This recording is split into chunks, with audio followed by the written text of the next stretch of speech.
My friends, we are live. Welcome to the 75th SongBike Guitar Q&A live stream. Hey, hope you had a nice Thanksgiving. Hope you're doing well. Hope you had a great week.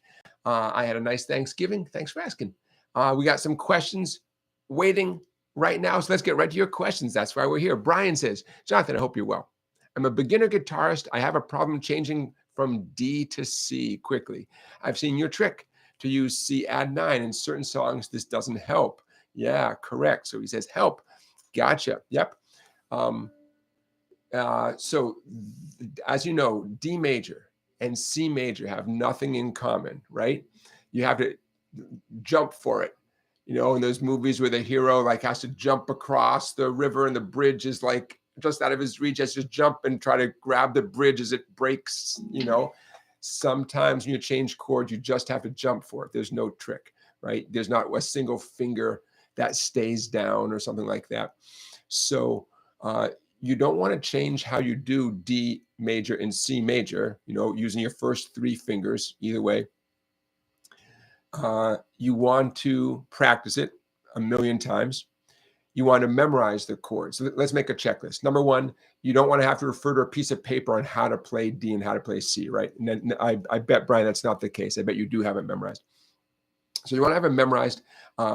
You want to be consistent. Use the same three fingers in the exact same three spots every time. This is not the time to get creative, although we'll get to that in a minute. Say the song asks you to do 4 counts on D and 4 counts on C, maybe 4 down strums on D or 4 down strums on C. That's great, but to get the most out of your practice time, you want to strum once on D and once on C, back and forth, once, just to use your time efficiently. Here's another tip. Don't squeeze too hard on any chord. In the beginning, none of us want to make that dead, that muted, twangy sound, right? We want everything to ring perfectly. So we squeeze too hard. In fact, a lot of us continue to squeeze too hard on our strings, and I'm guilty of that.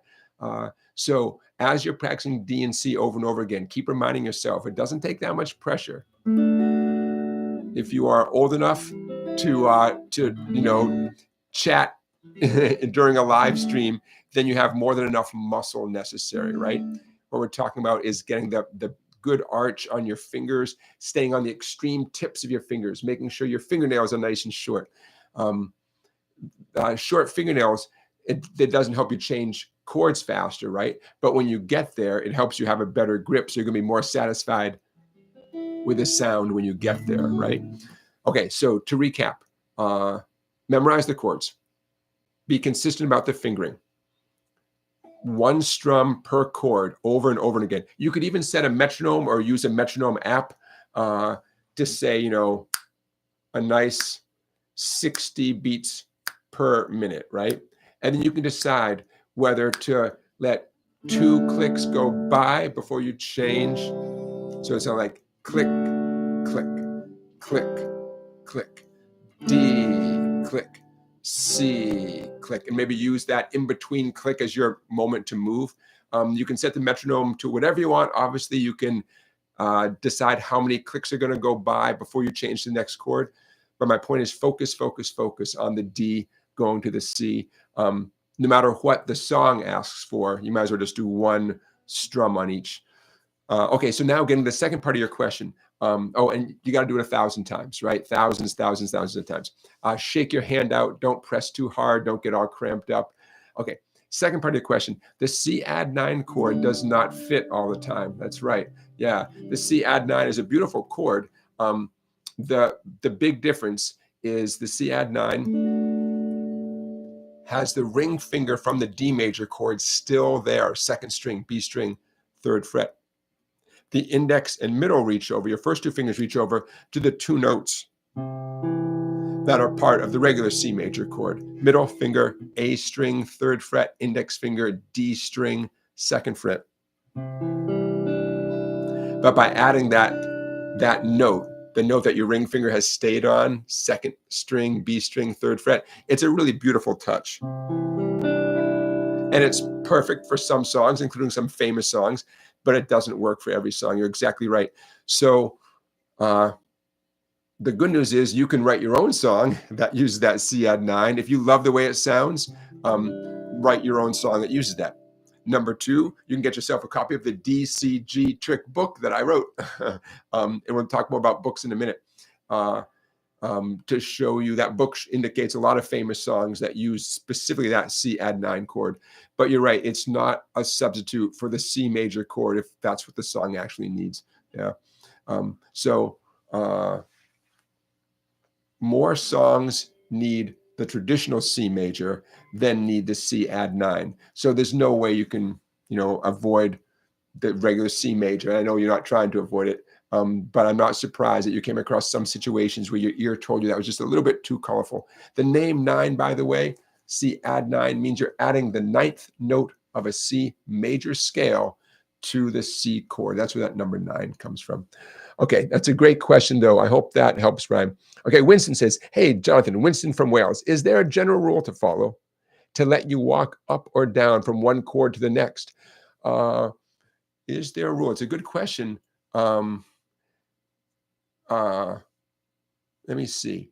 You're allowed to do walk-ups and walk-downs, also known as bass note runs. You're allowed to do them whenever you'd like to, especially if you are playing your own song or interpreting a song a certain way. What we're talking about here is I'm going to change from G to C.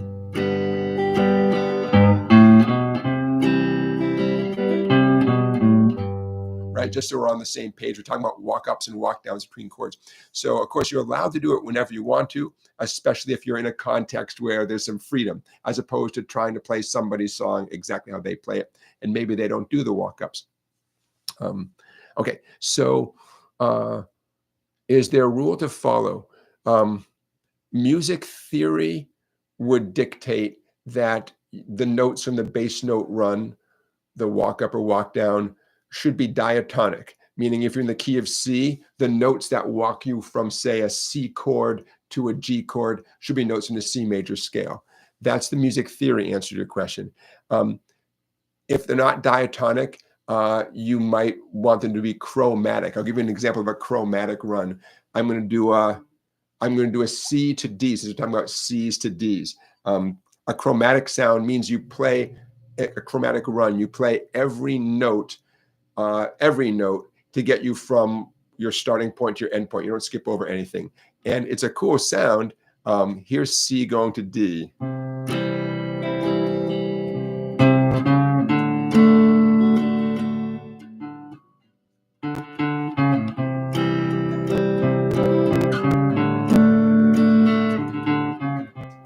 Right?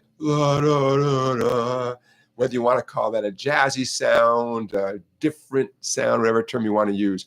I was on the C major chord. I played the C on the 5th string, 3rd fret. And then I just reached up to the C sharp, 5th string, 4th fret. And then the open 4th string for the D. And then I just reversed it.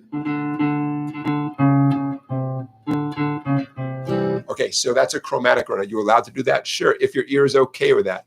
I think it's a cool sound, but it doesn't always. Sometimes it's a little too much. But you're asking, is there a general rule to follow? No rule is more important than your ear. If you are connecting 2 chords and you do some bass notes that sound good to your ear, nothing's more important than that. And if something doesn't sound good to your ear, then of course, trust your ear, right? I guess if I were to come up with one rule, it would be to connect the root notes of the chord, that of the 2 chords. That's an extremely common thing. I'll do this with C going down to G. Here's my C chord.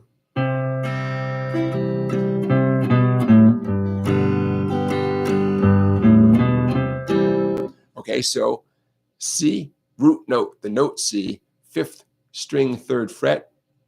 And I'm changing over to G chord where the root note is on the 6th string, 3rd fret. Right, see that? Okay, so I want to connect C to the G. I always say the root note kind of announces that the chord is coming, at least the way I'm strumming this right now with that boom, chick kind of feel.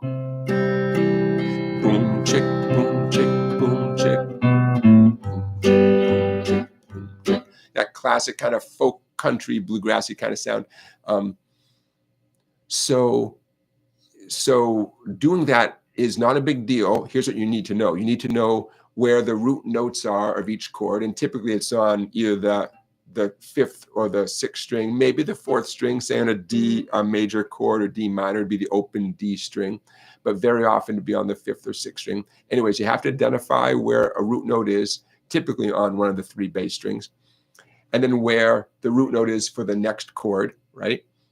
The connecting notes, you can figure them out by ear.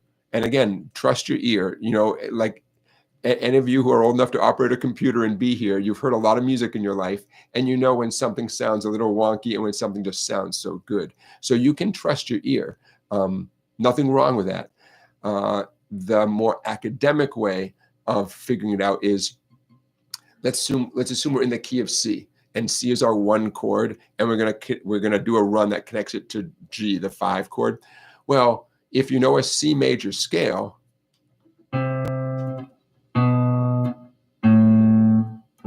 I'm descending down a C major scale until I get to the root note that I'm looking for. There's my note C, the note B, second fret on the fifth string, the open fifth string, that's A, to the G that I'm looking for, C, B, A, G.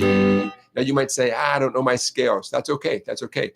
That's why it's important, though, to know your root note, your starting point, your destination, and then that's when you use your ear. And you see what you like. And you're limited a little bit by how much time you have, right? You might want to play a whole lot of notes, but you might not have enough time to play all those notes, right? Okay, so I hope those are some tips, Winston. I hope that helps you.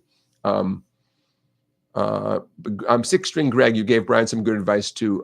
Brian, six string Greg, I like your, I'm going to quote you. He says, repeat it to defeat it. And I think that should be the student quote of the night. I don't have a student quote for tonight's live stream, so let's make that the student quote of the week. Repeat it to defeat it. I like that. If you just practice going from D to C slowly, he says, the speed will come. Yeah. The good news, Brian, is getting back to Brian's question about going from D to C, is there's no trick. You're not missing anything. So if there were, we'd tell you. But sometimes, no, you just have to do it a million times and take that leap from one chord to the next. Scott Rhodes is in the chat. Scott has his Dan Electro Dano Blaster ready to rock and roll tonight. Excellent. And you got some Seymour Duncan pickups that you're going to put in that Dan Electro Dano Blaster. Beautiful. Beautiful. It sounds like a good project for you tomorrow. We have a poll going. Before I get too carried away here, the poll. Now, this is a really important poll question to me. And the simple question, the poll question of this week's live stream is, do you consider yourself a beginner? Now, I'm limited to 4 responses when I create these polls. So response number 1, no, I can play lots of things. I'm not a beginner. Hey, by the way, not only am I limited to how many answers I can give, but I'm limited to how many letters can be in each answer. So bear with me. But I chose the answers carefully. Answer number 2, yes, I do consider myself a beginner. I've played for a year or less than a year. That sounds like a beginner. You played for less than a year. You can call yourself a beginner. But here's a little different answer. Yes, I consider myself a beginner because I can't do too much. Doesn't matter how long you play the guitar. At the moment, you just feel like you just can't do a lot of stuff. Maybe you played for 20 years and you still feel like a beginner. I get that. And I think maybe the most valuable answer, or the most interesting answer to me, is I'm not sure if I'm a beginner. I don't know. So choose wisely, but then again, don't take this too seriously. This is just for fun. But I've had so many students over the years identify themselves as beginners, and I'm interested to see how you all categorize yourself. So the poll is up and running. I want to say a few hellos. Christian from Denmark, thank you for being here. Christian, my wife and I just finished watching Unit 1, this series. At least we're up to date. I don't know if it's the end of the series, just the end of the season. We have a lot of questions, man. A lot of questions about about Danish police culture and Danish prison culture. So I don't know, Christian. I forget if you said you'd watched Unit 1 or not, but it's we enjoyed it very much. But things were different than we expected. I don't know. It was a fun series that we liked it a lot. Scott, I want to say hi to Christian. Hi to Chris. Thanks for being in the chat, Chris. Chaz, thanks for being here. DAC Poet, thank you. Beginner Guitar Lessons is our moderator. He says beginner guitar lessons is in my name. Thanks for being here, beginner guitar lessons. Rock Lobster, Wingo, hello. Joseph, thank you for being here. Okay, let's see. Scott Rose, you have a question. Scott says, can you talk about different kinds of tuners, pros and cons? I'm especially curious about polyphonic tuners because I've never tried one. Shopping for a tuner pedal, and there's such a wide range. Yes. Number one, tuners are, I think it's fair to say, probably more accurate and better quality and available at lower price points than ever before, especially for the quality. So everything from, clip-on tuners, which I don't know how cheap they get, but I'm sure you can get it for under $20, right? And that run on a battery. And, what a clip-on tuner gives you is it rejects outside ambient sound, right? And it's just feeling the vibrations of your instrument, which still blows my mind, right? That you can pluck a string and the vibrations go through the wood and the tuner counts those vibrations and, gives us a readout. It blows my mind. So clip-on tuners, they work. They work. There's a million brands out there. There's probably not as many as we think, right? I think there's probably a handful of factories that make them by the million, and there's probably 1,000 brands and only a handful of factories. The only thing I've ever heard negative about a clip-on tuner, well, two things. I assume that if you leave it on, the battery drains, so don't forget to turn it off, right? Although there's rechargeable ones. I think Snark has a rechargeable one. Maybe other people do as well. Number two, some people just don't like how they look on the headstock. They don't, especially if you're performing or out in public, whatever, they just don't like the look. And I can relate to that. I don't like the way they look. I'm not saying that they're a bad idea. I have them. I own them. I use them. But in general, I mean, the guitar is such a beautiful thing. Including the headstock. I think why, I don't know. It's weird to see this thing hanging off the end. But plenty of players, including professional players, use them, and I understand why, because it's always there, right? Okay. What else can you use? How about the apps on your phone, right? There's a lot of free apps. Guitar Tuner. You can't go wrong with a free app, except the whole ambient sound thing, right? You want the room to be relatively quiet so you can tune, right? Also, some of the apps, they're free, but they're limited as to what they'll tune. And maybe you want to go into some alternate tunings. Maybe you want to tune other instruments, and the free versions of the apps might not do all that. Okay, so Scott, what you're talking about, though, is upgrading. I'm going to show you what I got. And I'm enjoying it. I haven't, as usual, I haven't read the manual yet, but I'm enjoying it. The Peterson Strobo Stomp HD tuner. It was not cheap. It was not cheap at all.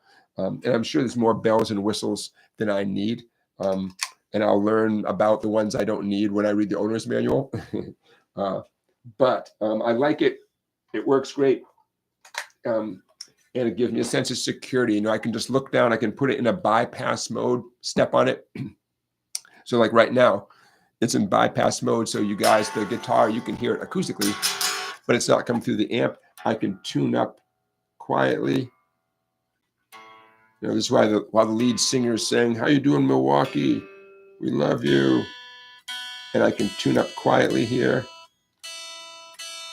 And then I can just step on it and I'm back. So I'm enjoying it. I'm glad I got it.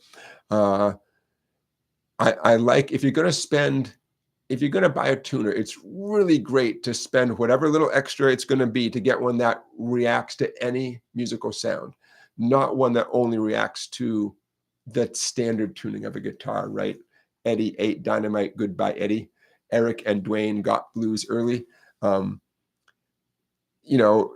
Just because I have high hopes and high ambitions for you, and I hope that you find needs to tune your guitar to all sorts of different tunings, and you don't want the tuner to let you down. So, especially if you're about to buy a new tuner, definitely confirm that it will respond to any note. Essentially, I believe those are still called chromatic tuners.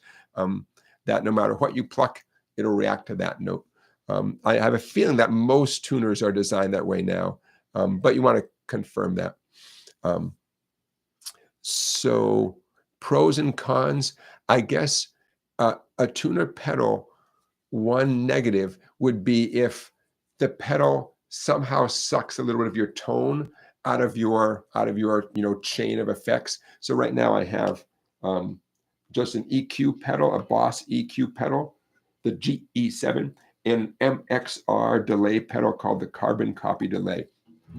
So I don't have some big epic chain of effects, but I feel pretty confident that the tuner, which is the first thing in my chain, is not coloring the sound in any way. So it's being bypassed, and I think that could be a negative. So when you read reviews of tuners, you want to look for a whole bunch of people saying, "Oh man, it's transparent," or "true bypass," or it doesn't suck any tone, it doesn't add any hiss or buzz or anything like that. So Scott, if you were to ask me why I got this particular pedal, I just know Peterson has a great reputation. They've been around for years. It was expensive enough that I thought, well, it can't be that bad if it's that expensive, which I realize is not, which is a weird way of looking at it. But, you get what you pay for in general. And the Peterson name has been around for a long time. So I had faith that I was going to get what I paid for. So I hope that's helpful. Matt is in the chat. Hey, Matt. Who else? Yeah, so you guys, let's DAC Poet says I use the Fender tuner on my phone. Brian says I have all your books. Hey, thanks, man. I appreciate that. Okay, let's talk about books for a minute. I have a deal for you. My way of saying I'm thankful that you're here. For you, I have a 50% discount on all of my learning materials. You ready? I'm putting this in the chat. You're going to need the coupon code. The coupon code is the word Friday, because it's sort of a Black Friday thing. Get it? Okay, so coupon code. I'm putting this in the chat because, okay, there you go. Okay, so, hey, if you have your eye on a certain book, such as the Christmas Songbook, because Christmas is coming up, Easy Guitar Chord and Lead Tricks, which we're going to talk about that in a little while. Everything is 50% off for you. Okay, so when the time is right, head over to song-bike.com, www.song-bike.com. And that's my Black Friday sale, but the sale is for the whole weekend through Sunday night. Okay, so you don't have to do it right now. It's okay. But everything is on sale because why not, right? 50%, why not? And I sold a bunch, so I guess my little marketing plan works. It's great. To be 100% clear, you guys are welcome to say this along with me. Most of the books are electronic books that do not come into your mailbox. They get emailed to you instantly as soon as you buy it. Almost everything that you might buy from song-bike.com will be emailed to you as a PDF instantly upon purchase, with one exception. This cool book, Easy Guitar Chord and Lead Tricks, published by Hal Leonard Publications. That is a hard copy. And actually, I'm heading to the mailbox with the ones I've already sold this weekend.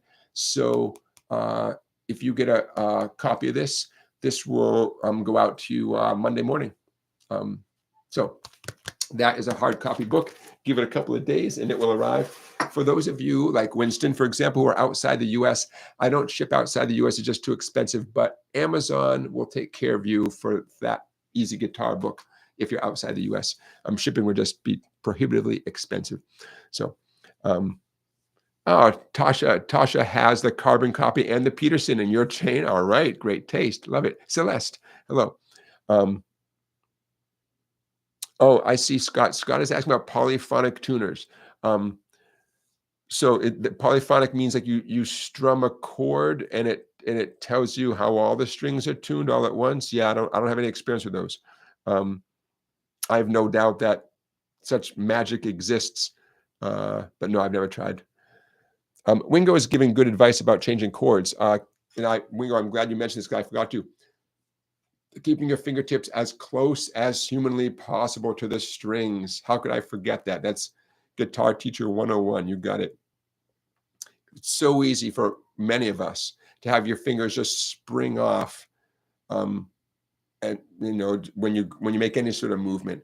And yeah, you really have to go slowly and just will your fingertips to stay close to the strings at all times. Yeah, 100% right. You got it. Good advice. Good advice. Winston, in terms of changing from C to D, well, that's a thing. C to D, doing it diatonically. There's the note C. There's the note D. And the only note in between is C sharp. And if you play that C sharp, that would be a chromatic sound. Assuming that we're in a key that has C and D in the key, like let's say the key of G. Key of G includes the C chord and the D chord. Well, the key of G does not include the note C sharp. Doesn't mean you can't play it, but it would be a little connecting note that would make the run a chromatic. It would be described as a chromatic run.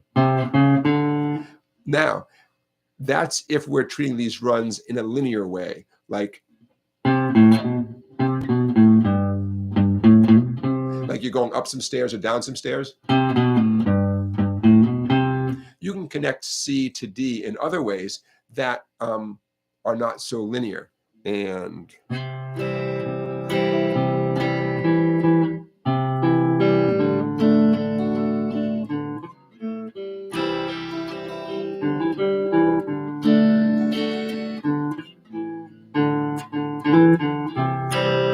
there's all sorts of nonlinear ways to connect C to D. And I use that term nonlinear because we're not just going up 3 stairs or down 3 stairs where da da da da. We're zigzagging a little bit, which sounds great, right? I mean, that's a much more creative way to do it. So that's when you would 100% have to take some time and do some trial and error. If you have no knowledge of musical scales and music theory, nothing wrong with trial and error, right? I often describe them as 2 of your best friends. Trial and error, 2 of your best friends. Or to have a more solid knowledge of the key that you're in. Like let's say the key of G, hypothetically, I said, C and D are 2 chords that are found in the key of G. You'd want to know a G major scale in this vicinity, and then make sure whatever you played is a note from the G major scale. And to give you an example of a note that would not be, well, again, that C sharp would not be, but I don't know, B flat, 3rd string, 3rd fret.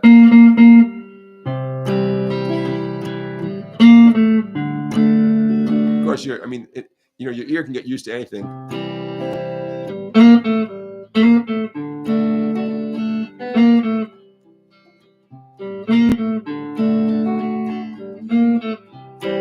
I mean, now I kind of like it.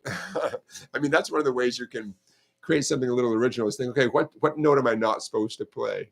I've done that and come up with something that I convinced myself actually sounds pretty good. So that's where I'm coming from. Hey, my friends, let me tell you what you have to look forward to in between your questions. I have an agenda, of course, in between your questions tonight.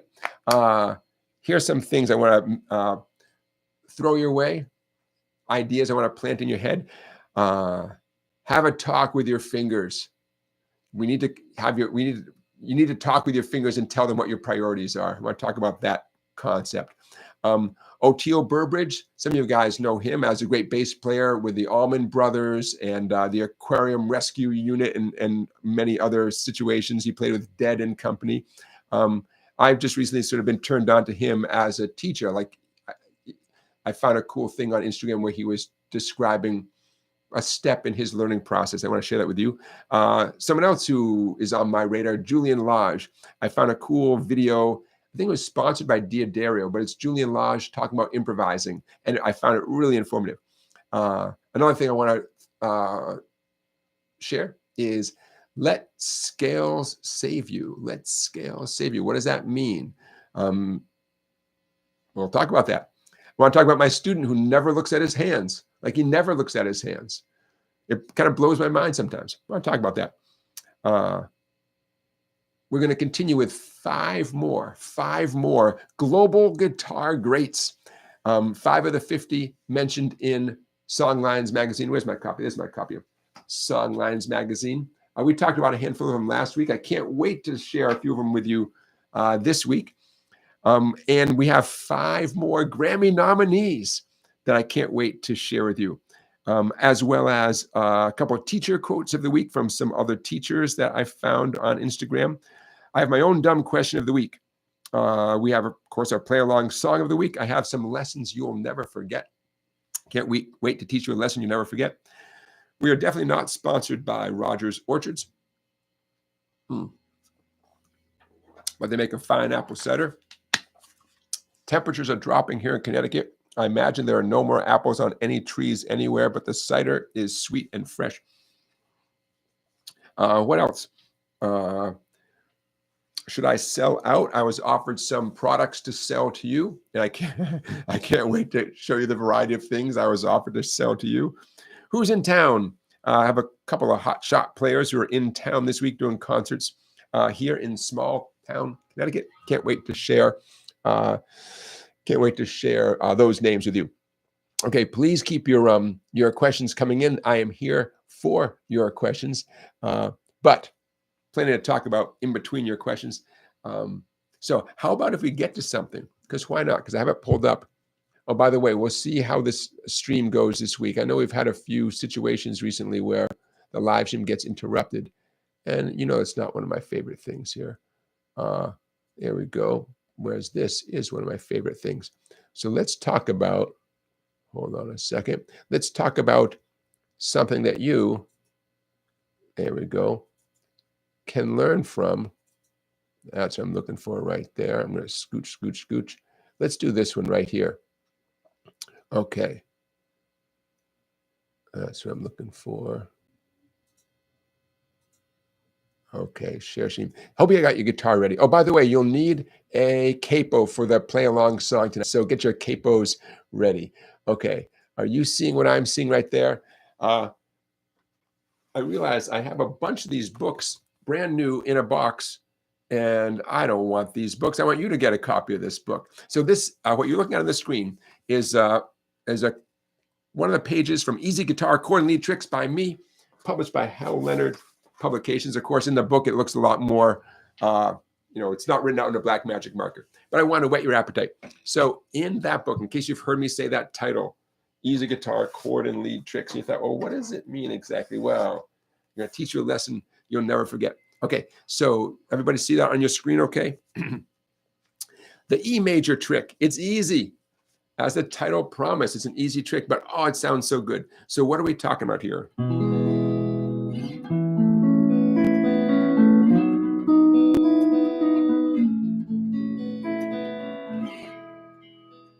Sounds way prettier and way more sophisticated than it actually is. And that is okay.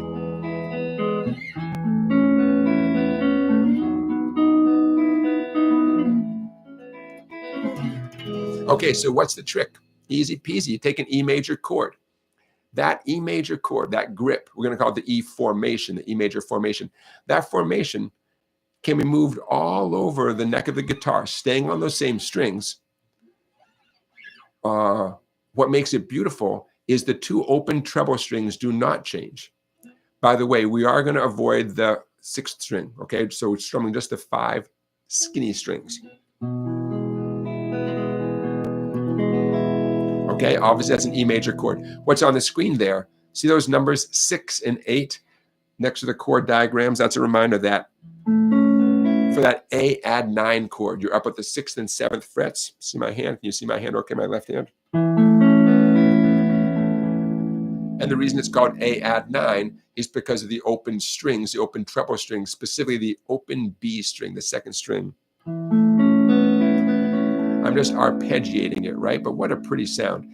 And you move that grip up, still the E formation. We're going to move it up 2 more frets. So the index is at the 8th fret of the G string. Other fingers are at the 9th fret.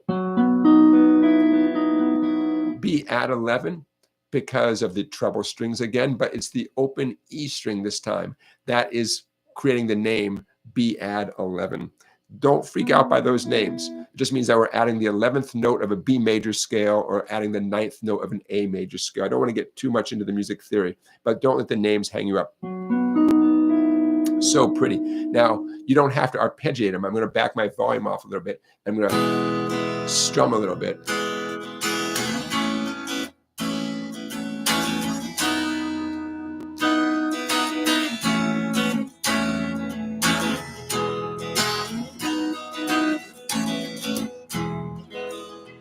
Ah, what a great sound, right? So won't come as a shock to you that what we have here is a 1-4-5 chord progression. Lots of songs are built on 1-4-5 chord progressions. Oh, by the way, please steal this idea and write a hit song with it, and you can buy me some pizza or something as by way of thanks. But nobody owns this stuff, right? So those of you who are songwriters, please do something with this, okay? It doesn't have to be in this order, by the way. You can actually start in the A, you can start in the B, and go down to the A, and then down to the E. Ooh, what a great sound. Doing a little hammer on the 5th string, middle finger. Man, I love this guitar so much. Can I just say LSL Guitars out of California? I love this guitar. I'm kind of strumming it up here on the neck, and that's kind of intentionally. I'm doing that intentionally to get kind of a more of a warmer acoustic kind of sound. If I strummed it down here, just a little more abrasive. Not bad at all, but sometimes it just feels so nice to strum kind of a. Okay, so there's your trick, the E major trick. I mean, it's barely even a trick, right? It might not have been intuitive. Some of you might have thought to yourself, wow, it never occurred to me I could take the E formation and glide it up and get other sounds.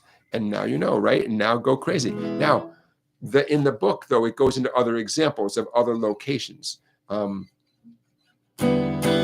have my index finger, still the E formation, right? Index finger, 4th fret on the G string, and my other fingers on the 5th fret.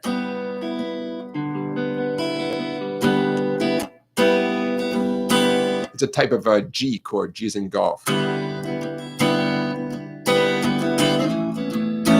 I just slid from the G up to the A, right? What a cool sound. Easy though, easy, right? That's why the book is called Easy Guitar Chord and Lead Tricks, okay?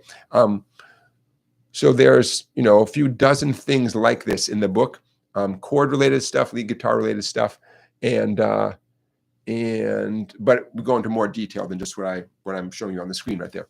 But I want to whet your appetite. So I hear some first responders responding. Okay, got a good look at that? Okay, I'm going to click out of this, okay? There we go. So yeah, what you do with it is up to you. But please use your imagination and glide that formation anywhere. You're not going to like the way they all sound. You're going to put your hand on a certain, combination of frets, and you're going to say, ooh, that sounds kind of weird. I don't,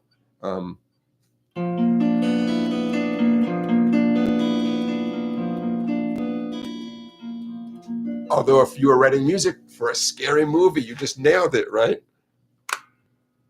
Let's try this. Oh, let's actually include the 6th E string.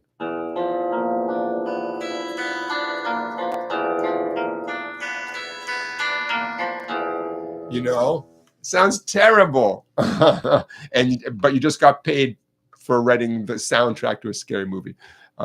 Anyway, so have fun with that. I'm a big fan of taking advantage of open strings whenever possible, which is why I would encourage you to take a chord like an E chord, glide it up and down the neck, but see how the open strings sound, right? Specifically the 2 treble open strings.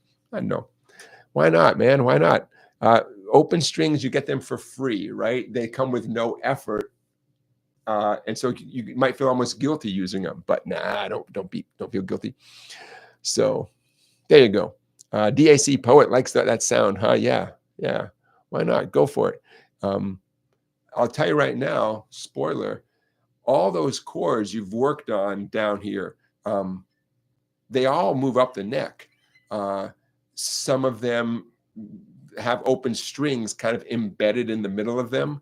Like a C major chord has, open first string, the E, and open third string, the G. So as you just take a C formation and glide it up and down the neck, those open strings are they're gonna sound like something.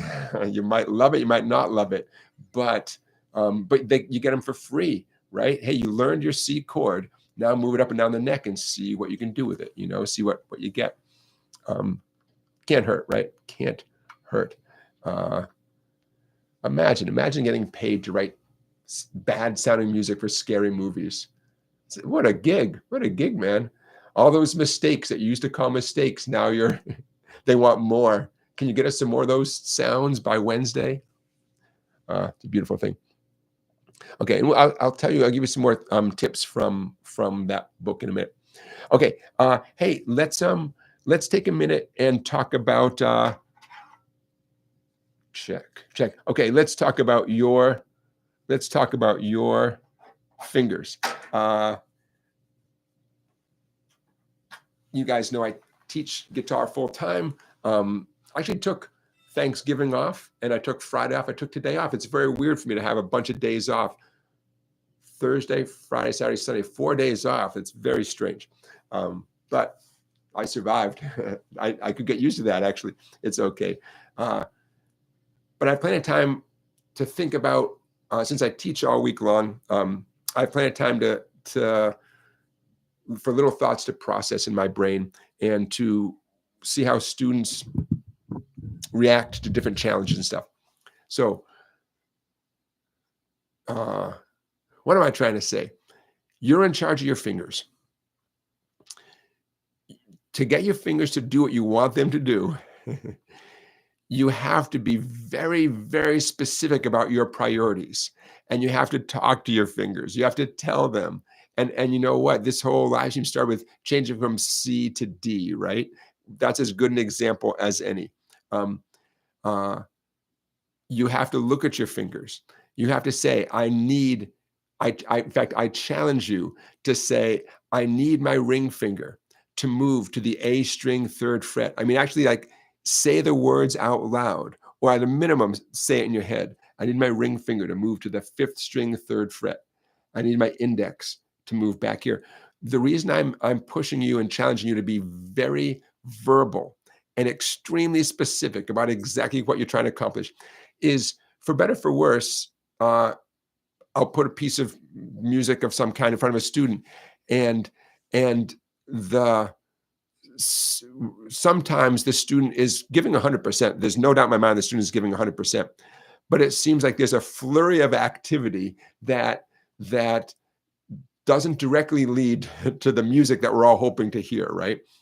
And which I totally get that. I'm the same way, but I try, and I'm going to encourage you to try to identify and prioritize the exact physical movements that are happening, which is why Brian's question at the beginning about going from D to C or D to add 9 is a great example. D to C add 9. D to C add 9, the ring finger is not going to move. So that's a perfect example of, like, telling yourself, don't lift up my ring finger. Don't lift it up. Don't lift it up. Keep it down. Okay, I'm going to move the other 2 fingers. Don't lift up the ring finger. I watch people's hands 6 days a week. So I see so much movement, and it's not always the direct. It's not always like directly to the where you want to go. Or I'll see like 2 of the fingers do the right thing, but the 3rd one lifts off. And by the way, I'm the same as you guys. I'm talking to myself right now as much as I'm talking to you guys. But it's smart, and you'll be using your time wisely if you really verbalize. It could be doing a scale, by the way, but if you really verbalize, okay, my pinky, I'm doing a scale, and my pinky is going to be in charge of the 5th fret notes. And I'm going to make sure my pinky, at least humor me, give it a try. The next thing that you are pursuing, especially if you're starting something fresh that you've never done before, Ask yourself, what exactly is my priority? And I want you to narrow it down as specifically as you can, such as, getting good at from D going to C, or, playing an E blues scale. Um, the shorter the better, right? The shorter, as opposed to, I want to play American Pie by Don McLean. Long chord progression in that song.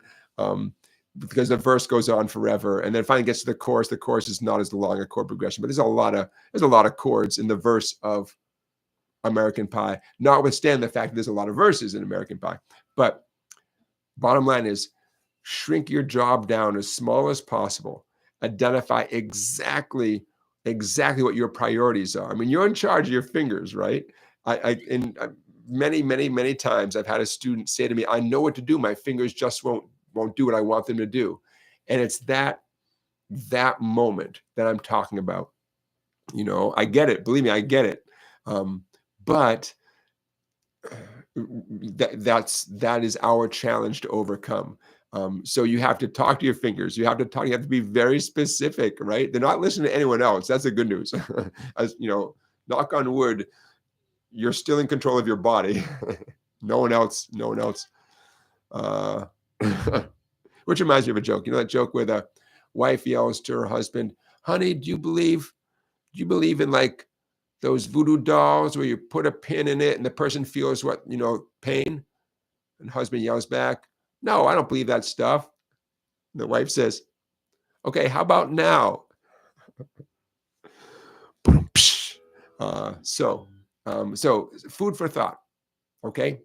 Have a talk with your fingers. Prioritize. Number one, identify something very specific you're working on. Very short, small little thing. Prioritize the exact thing that needs to happen. Is it that you're not going fast enough? Is it that you get there fast, but the sound is bad? Is it that two fingers get there fast, but the third one can't keep up? Try to be as specific as possible. Then tell yourself, I need my ring finger to get that note. I need my pinky to get that note. Humor me and let me know next time if you made some progress. And again, what we're trying to do is we're trying to bridge that gap where outwardly, what your job is. At least that's what you say to yourself, to your teacher. You say, I know what I want to do. And the gap between that and for some reason your fingers don't do it, Anyways, that's something I think about quite a bit. And so have a talk with your fingers. You got to tell them what you want. Hey, Bruce, thank you for your super chat. Bruce made a super chat donation, which I appreciate very much. Super chat donation is one way you can support what we do here. And that's that little $ at the bottom. By the way, your super chat money goes directly to black Sharpies and computer paper right there. In fact, I have a bunch of Sharpies that are dying. So Bruce, I will use your super chat to getting some more Sharpies from the dollar store. That reminds me, what was I going to say?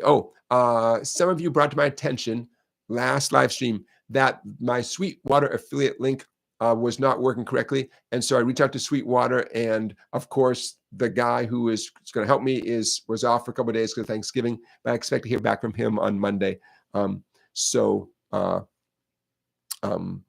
But thank you for bringing that to my attention. Wingo, there is a special code. The coupon code is the word Friday. Okay, that's the word you type in, Friday. I think it has to be a capital F. Let me know. But that's how you can save 50%, 50% on everything at my website, all the ebooks and the hard copy book called Easy Guitar, Chord, and Lead Tricks. Okay, hey, you want to do the guitar play along right now? You need a capo, so get your capo handy, okay? Ooh, I'm going to try that thing where I don't say the name of the song and let the bots work just a little bit harder before they demonetize me.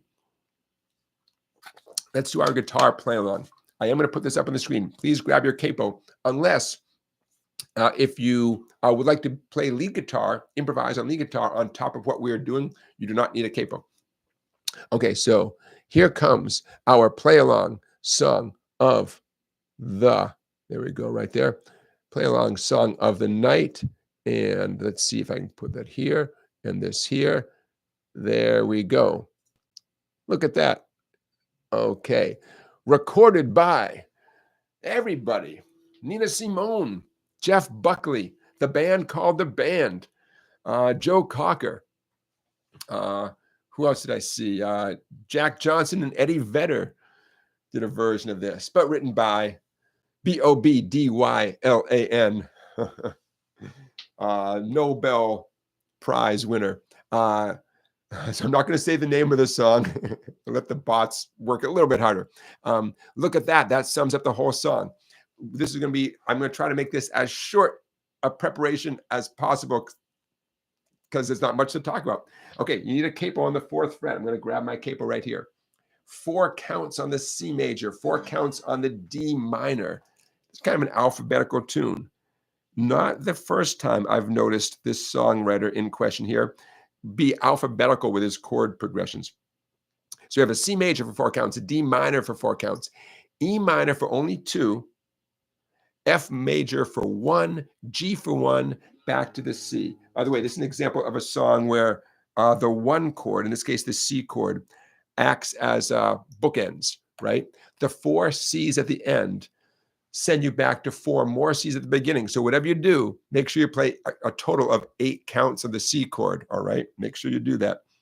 Why are we capoed up like this? You might ask.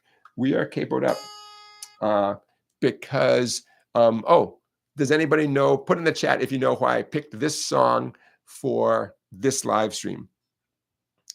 It was not a total coincidence. Why this week? Why did I choose this song this week for our live stream? In general, this song is great for us because kind of easy chords. It's a slow tune. But you might think yourself, some of you might know, someone put in the chat, why did I choose this song at this moment? I'll give you one clue. It's because we're going to do a live version, or this, what I put there on the screen there is from a live version of this tune. Anybody know why I picked this song? I'm just going to make sure my guitar is in tune and working just fine.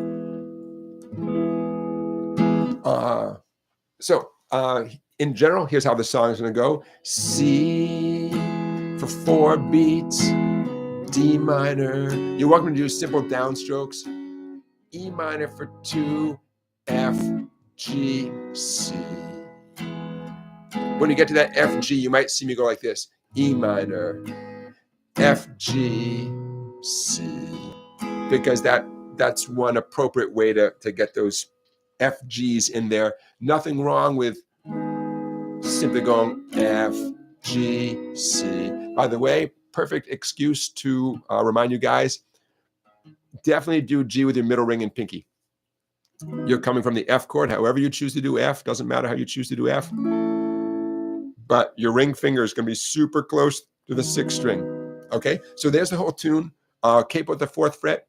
If you want to play some lead guitar along with this here, there's your pentatonic scale that I highly recommend. Oh, by the way, also in the chat, what key are we actually in since we're doing the capo at the 4th fret? It's not the key of C. It would be if with no capo, but because there is a capo, what key are we actually in? Anybody? Anybody? I'll give you a clue. The key that we're in helped me determine where to put that major pentatonic scale. By the way, since the major pentatonic scale at the bottom of the screen there has no open strings, you could actually switch between strumming the chords with a capo on and jump up to the true 9th and 11th and 12th frets and solo along, because once you're playing something with no open strings, the capo is a moot point. You know what I'm saying? Does that make sense? So if you have the capo on the 4th fret, feel free to jump up and solo along. If you have no capo on, then there's your scale, 9-12, 9-11, 9-11, 9-11, 9-12, 9-12. A major pentatonic scale, which is perfect for solo along. So the reason I chose this song, Last Chance, going once, going twice, Thanksgiving, the famous concert documentary called The Last Waltz, featuring the band called The Band. This song was how they closed that night. and Bobdyan came out to play, and everyone did this song, and it was in the key of E like echo, and so this is how you and I can be in the key of E. Capo at the 4th fret, and then these chords. The listener hears the key of E, and that's an E major pentatonic scale at the bottom. I didn't put the letter E there because I knew I was going to quiz you, and see where we were at there. See if you could guess. Okay, that's all I got to say. I got the lyrics. I got you, babe. Let's do this. How about if I strum through the chords one time, and then we'll start the singing. I'll see you on the other side. 2, 3, 4.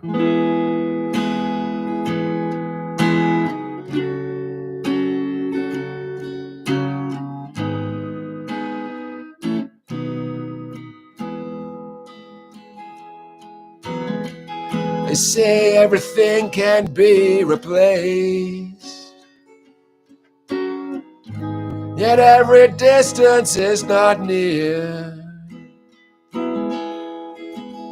So I remember every face of every man who put me here. I see my light come shining from the west unto the east. Any day now, I shall be released. They say every man needs protection. They say that every man must fall. Yet I swear I see my reflection someplace so high above this wall. I see my light come shining from the west unto the east.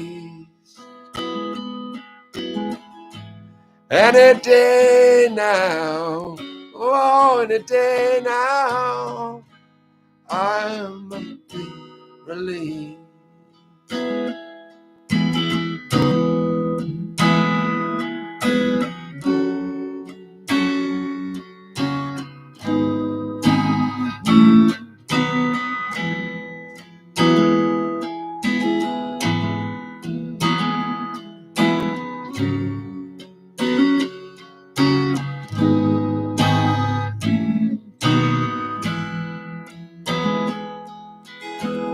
Standing next to me in this lonely crowd, a man who swears he's not to blame. All day long I hear him shout so loud, crying out that he's been framed. I see my light come shining from the west unto the east.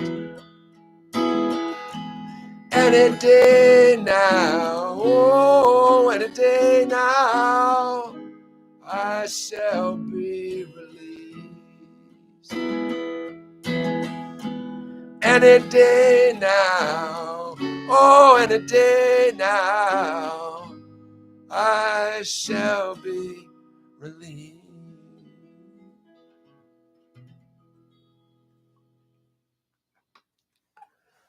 All right, left a little room in there for soloing. Hope you guys picked a little in there. Pretty straightforward, right? I had a little, you might have noticed I had a little go-to move on the C chord. I did a lot of hammer-ons with my middle finger.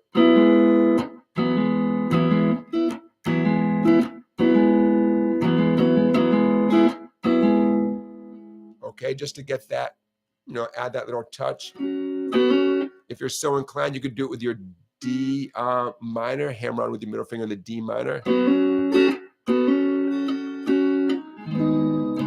In fact, you know, we could make it a thing. On every one of these chords, your middle finger could do some nice hammer-ons.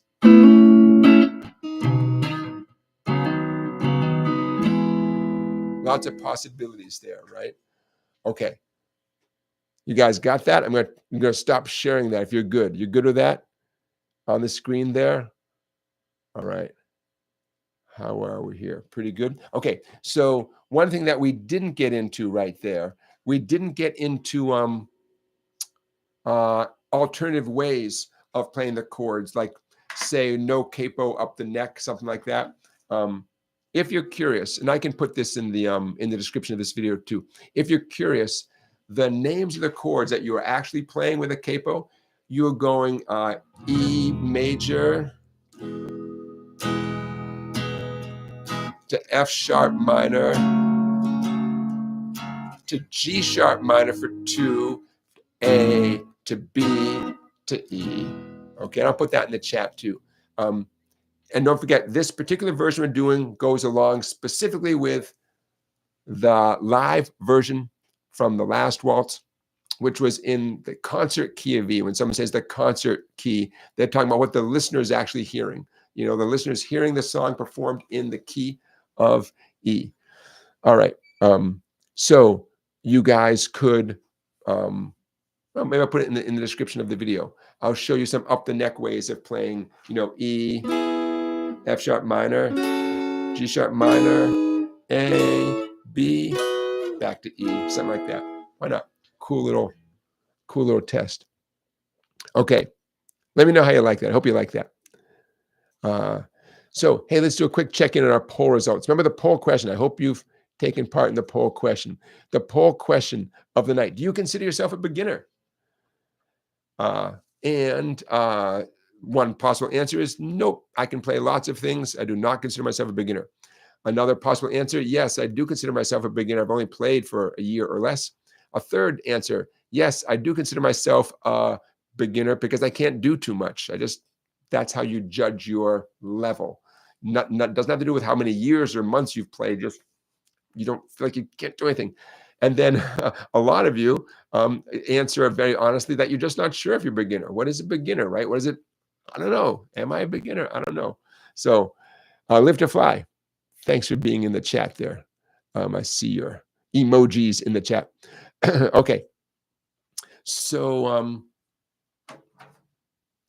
you guys know when I choose these play along songs, I have a few criteria.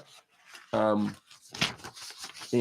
one of them is like if the song is relatively slow, but I also like it if there's relatively few chords. I like it when the whole chord progression can be summed up very quickly, you know, on half a page of music.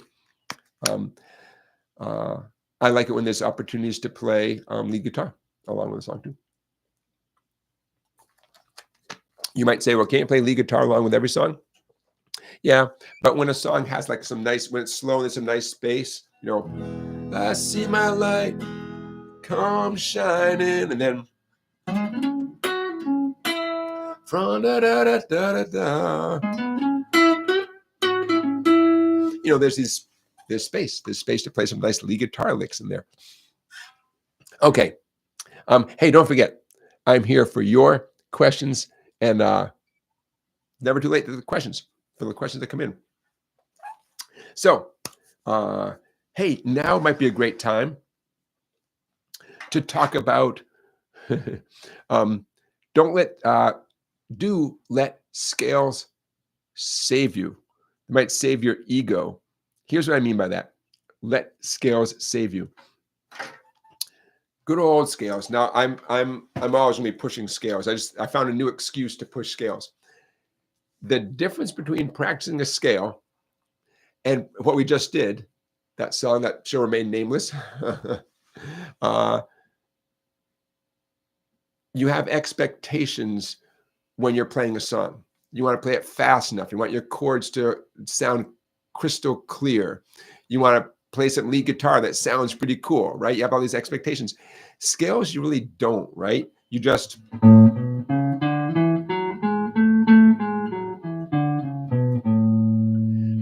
you know, it is what it is. A scale is a self-contained piece of music that once you play it, that you've done what you need to do. Your ego is not particularly involved. It's not particularly stressful, right?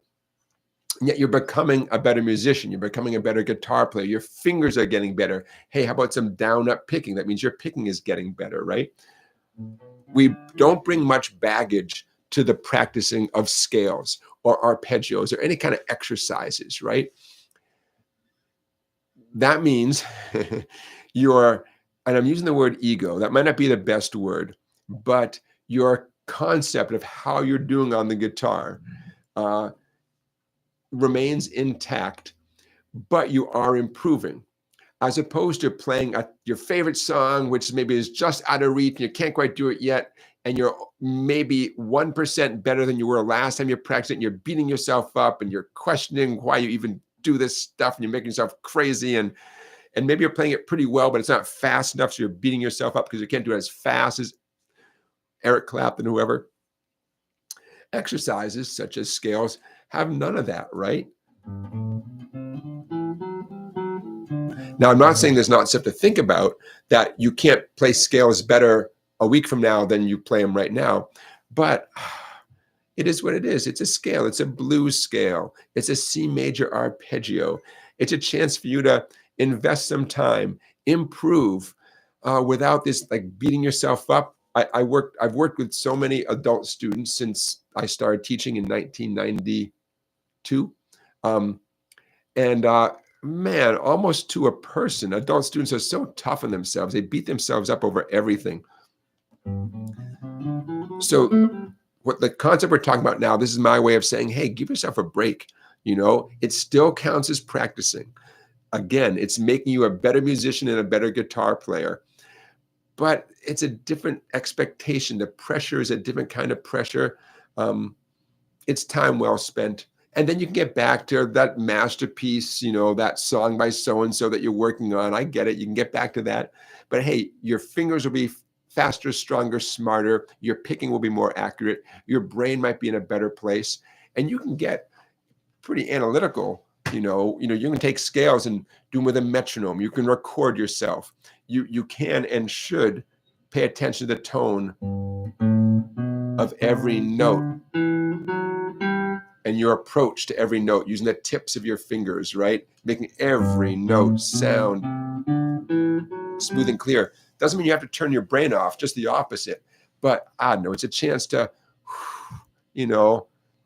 gauge your progress and your musicality in a different way. So let scales do that for you. And I say scales, but I'm including other things such as arpeggios. I got my, I never miss an opportunity to bring up, I wish I wrote this, then this would be 50% off of my website. The Mel Bay Complete Book of Guitar Chord Scales and Arpeggios. Spend a couple extra bucks, get the spiral binding. I've been spending a lot of time with this book, man. I feel like it's making me a better guitar player, better musician. Hey, Live to Fly, thank you for your super chat donation. I appreciate that. Joseph says, practicing scales loosened my fingers and even made my chord changes better. Yeah, 100%. 100% makes sense, right? Keeping your fretting fingers loose, strong, confident, yeah, all of the above. Okay, my friends, now we have plenty of time. I always worry that something is going to go down and the live stream is going to get interrupted. I'm still trying to figure out what's up with that. I don't know. But we're going to forge ahead. Hey, don't forget, I'm here for your questions, you guys.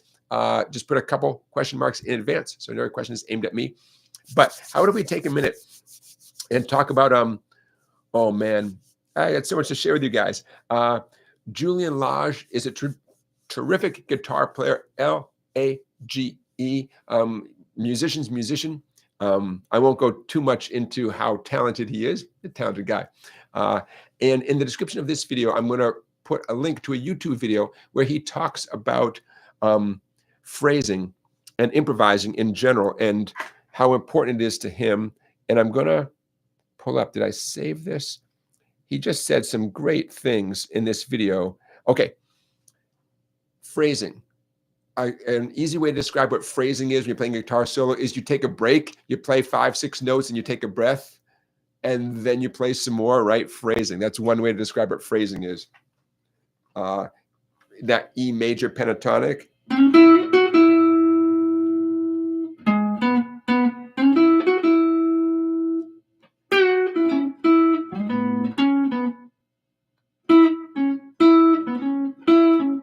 Okay, I was leaving little breaks in there, right? 3 or 4 notes, take a break. So he said a lot of very cool things, but one thing that caught my ear, he said, if you think of it as speaking, once I stop speaking as a soloist, once I stop speaking, you hear what I said. I like that. I like that. Anybody can keep playing notes after notes after notes. I've done it. I've heard my students do it. You don't have to. In fact, the listener might appreciate what you're doing if you take a break. So bottom line, though, is he said a lot of very cool things. So I'm going to put a link to that YouTube video in the description of this video. It's a Julian Lage video that I believe was sort of created or sponsored by Diodario. It was under their umbrella, so to speak, but very cool video. Another cool thing, I don't have a video link to share with you, but Oteil Burbridge, Oteil Burbridge, Oteil Burbridge. I saw a very cool thing he posted on Instagram on listening, and he talked about people who came into his life who taught him, but they didn't teach him about moving his fingers. What they did was they turned him on to being a better listener and listening more deeply, and gave him some things that they thought he would benefit from listening to. They probably figured anyone would benefit from listening to this. So, I like stuff like that because it's, believe it or not, it's not all about how you use your fingers, right? A lot of it is your ear. A lot of your progress as a musical person directly depends on what your ear is telling you. It's not all about how fast your fingers are, right? So that, if you're curious, the 2 albums that Oteil Burbridge mentioned that were recommended to him, someone said, hey man, you got to listen to these 2. I made a note and I started listening to them because why not? Pat Metheny, Bright Size Life, and Herbie Hancock, Speak Like a Child. Now, we've all got great recommendations to give. We've all received great recommendations. Hey, you got to hear this, or I love this. I bet you'll like it too.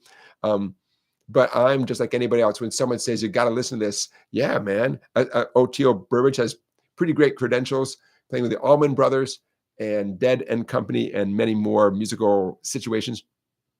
So if he's saying that someone recommended those things to him and that they meant a lot to him, then I want to check them out too. So plus, just in general, he seems like the kind of person that we all could benefit from hanging out with him, even if we're simply following him on Instagram. So Oteil Burbridge, and those are the 2 albums that he mentioned: Bright Size Life by Pat Metheny and Speak Like a Child by Herbie Hancock. I figured I'd mention those things to you. Okay, I'm going back in the chat for a minute, just to see what you guys are chatting about. Alfalfa. Hi, Alfalfa. I haven't seen your name in the chat before, I don't think. So it's good to see a new name like Alfalfa. Yeah, Alfalfa's talking about using a metronome when doing scales, working on your dexterity. DAC Poet says, I made my own 3-ring binder notebook over the summer of guitar material. I take it. Yeah. It's a beautiful thing. Beautiful thing. Winston, talking about changing chords, Winston says, I'm often late with my ring finger going on to the D chord. One thing I've talked with students about quite a bit is which fingers are the order of the fingers that they're using when they switch from chord to chord. And it's not that there's a right or wrong way, but if you're having difficulty changing from any chord to any other chord, it's worth considering your choices. Maybe you should do the exact opposite. If your index finger is going first on a specific chord, maybe some other finger should go first.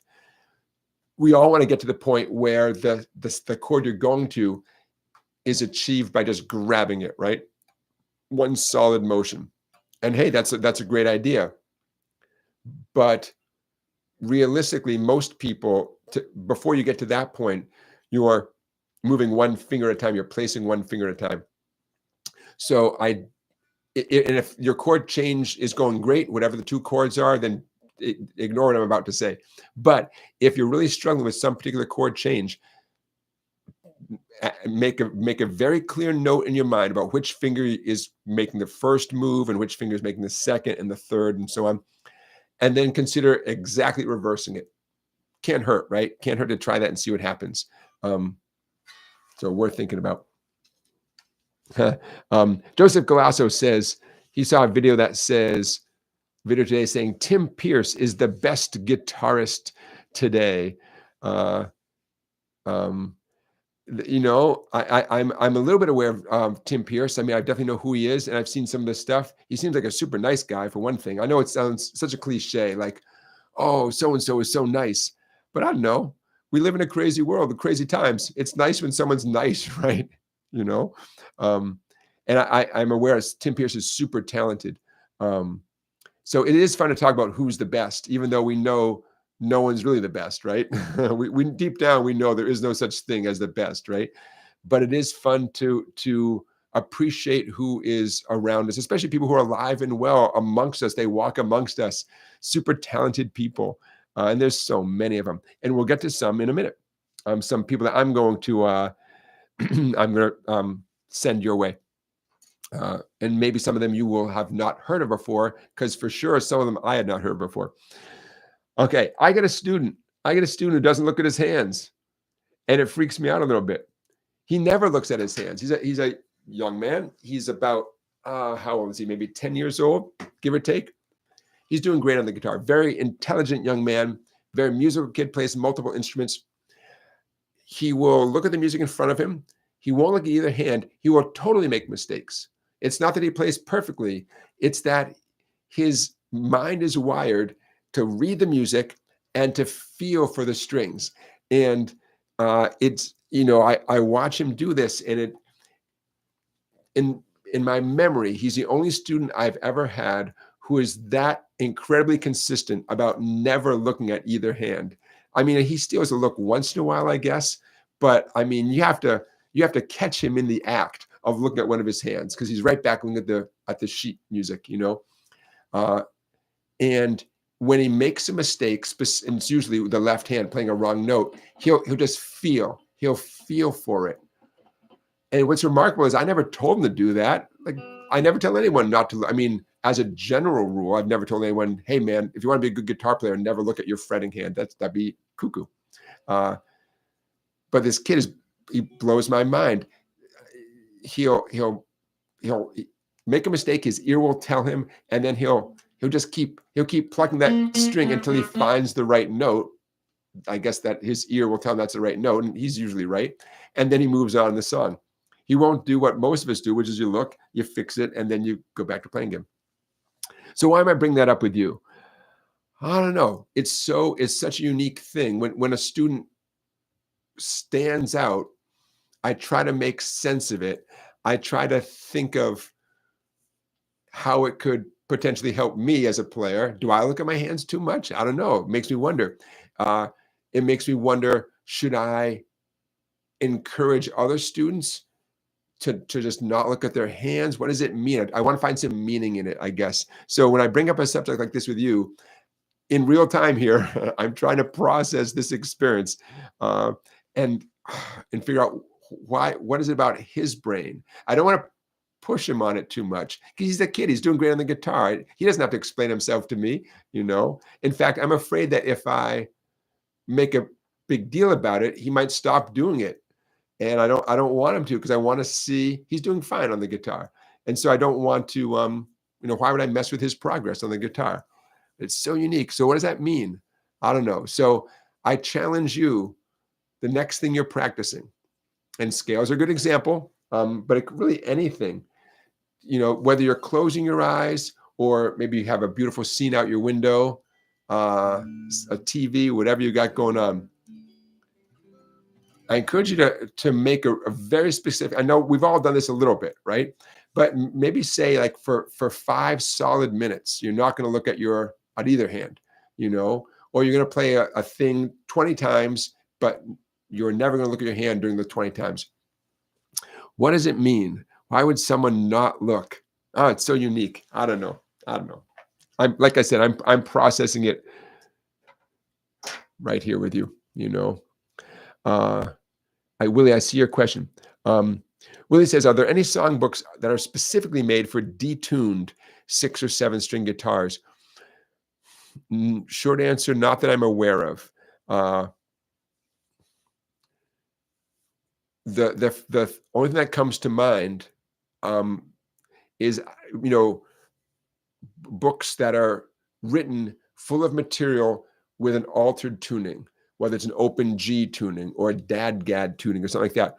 I'm sure there must be a book out there, for dadgad tuning. Dadgad meaning from 6th to 1st, you got a fat D, and then your 5th string is still A, your 4th is still D, your 3rd is still G, but your 2nd is now an A, and your skinny 1st string is a D, dadgad tuning. So I'm sure there are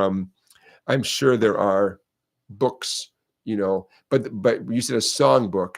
And so, like I'm picturing like a a book of like famous songs where every song was performed, recorded in some detuned kind of tuning. And I'm not aware of that product, but not a crazy idea. Someday we'll do a thing on altered tunings. It's like getting an instrument for free, an altered tuning, an alternate tuning, whatever you want to call it, an open tuning. I'm sure some of you, what do we got? We got 40 people. We got 40 people in the chat right now. But I'm sure some of you have never done it because you got your hands full with your guitar as it is, which, believe me, I can understand that. But it really is like someone gave you a new instrument. These new sounds are coming out. It's like you got a dog that barks. Now all of a sudden your dog can bark, but now your dog can sing a little bit too. You're like, wait a minute, same dog. What the heck? Sounds beautiful, and then you go back and your dog's back just barking again. Nothing wrong with that. It's what dogs do, But the guitar, in my mind, the guitar is such a unique instrument in that sense. You can't just retune a piano and get different effects. I know there's such a thing called a prepared piano. I get that. But, a saxophone, you can't twist a saxophone a little bit, play and then twist it back again. But stringed instruments lend themselves to that. It's just mind-blowing to me. It's a beautiful, beautiful aspect of what we do here as guitar players. Live to Fly, you're talking about different books out there that Melbay offers.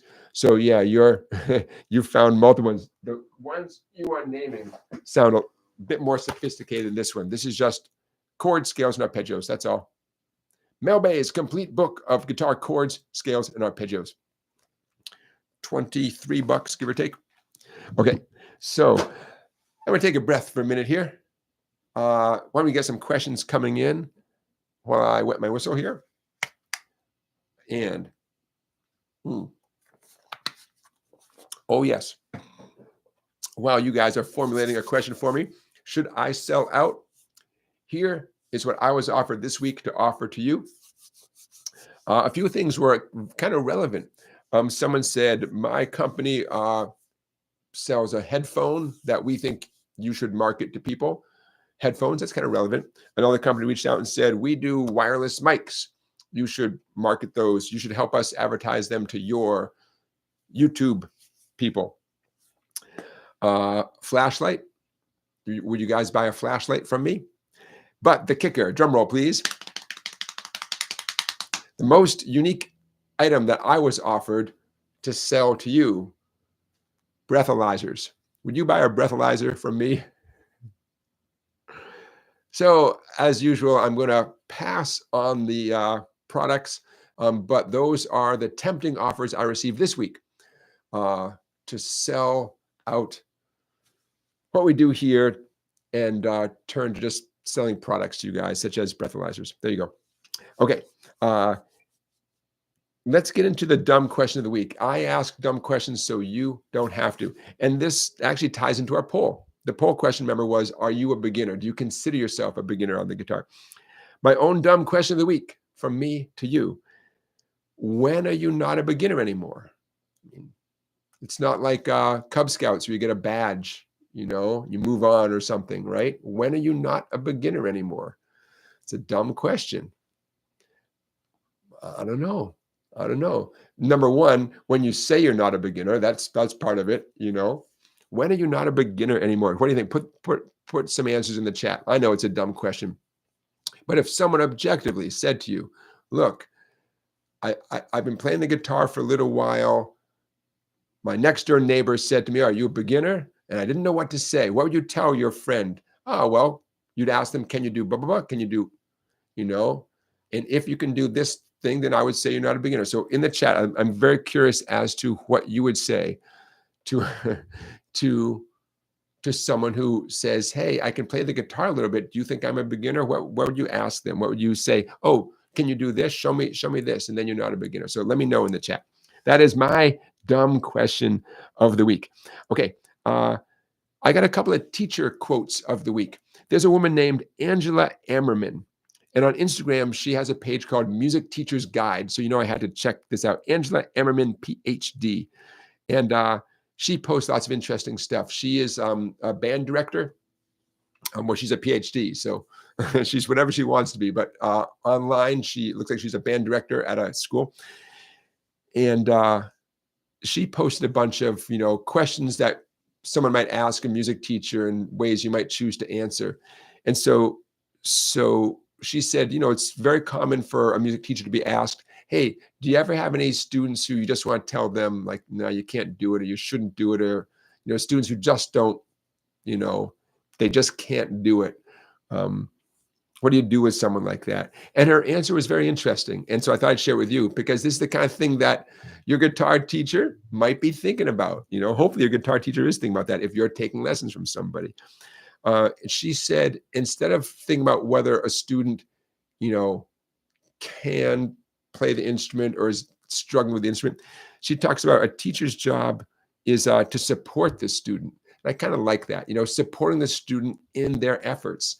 And that kind of struck me as a really good attitude. You're supporting the student. You're not trying to make them into something, and then I also follow on Instagram the Berklee School of Music Guitar Department.